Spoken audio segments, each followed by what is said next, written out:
Meghan Markle and Prince Harry have made a bold return to the UK. On September 5, the Duchess of Sussex gave the keynote speech at the One Young World Summit in Manchester wearing a vibrant red monochrome ensemble by Another Tomorrow. Markle paired the brand's bow blouse, $540, with their classic trouser, $590, in the shade fire red, rounding out the look with a pair of crimson aquazura and gold earrings. Prince Harry joined his wife at the event for young leaders wearing a classic black suit. During her speech, Markle recalled joining the organization as a councillor all the way back in 2014.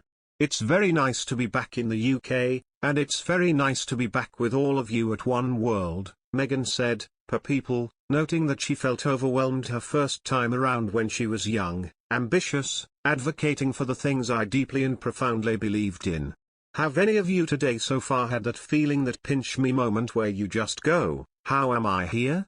she asked the crowd. "It's a lot, and at that dinner, there were about 20 to 30 of us councillors, and there I was, the girl from Suits." 8 years later, Markle has debuted her hit Spotify podcast Archetypes and is married to Prince Harry, with whom she shares 2 children, 3-year-old Archie and 1-year-old Lilibet Diana. "One Young World has been an integral part of my life for so many years before I met him, so to meet again here on UK soil with him by my side, makes it all feel full circle," Markle said. Meghan Markle's speech at the One Young World event in Manchester was met with loud cheers from the audience. However, the reaction on social media has been much more mixed.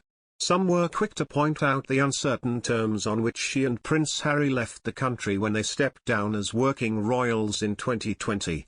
Royal commentator Angela Levin said in a tweet, "It's totally off-putting to hear her first line, 'It's very nice to be back in the UK. What a phony.'" Twitter user Needy, at Needy28824901, said, "She contradicts herself at a drop of a hat. Please Meghan Markle, make up your mind, woman. Happy to leave racist Britain or happy to be back in Britain? Which one?" Others were even harsher in their criticism of the Duchess's speech. Royal commentator Kinsey Schofield slammed the content of her remarks on Twitter. She said, "Please hire better speechwriters. Everything she says sounds like it could be seen on a decorative plaque inside a TK Maxx." Others chimed in. Sin and Tonic, at Sintonic3, said, "Pass the sick bag. Will she be donating her air miles, I wonder?" Gareth, at Gareth23701455, added, "I had to turn it off after 30 seconds, very nauseating." She said, "I was looking around and wondering, how on earth did I get here?" Have any of you today so far had that feeling? That pinch me moment, where you're just so, how am I here?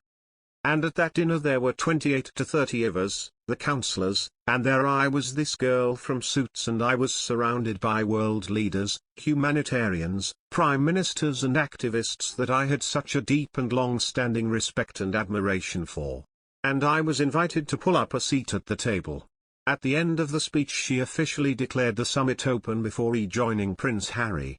Next up, Meghan Markle and Prince Harry are off to Germany for the Invictus Games Düsseldorf before returning to London for the Well Child Awards on September 8.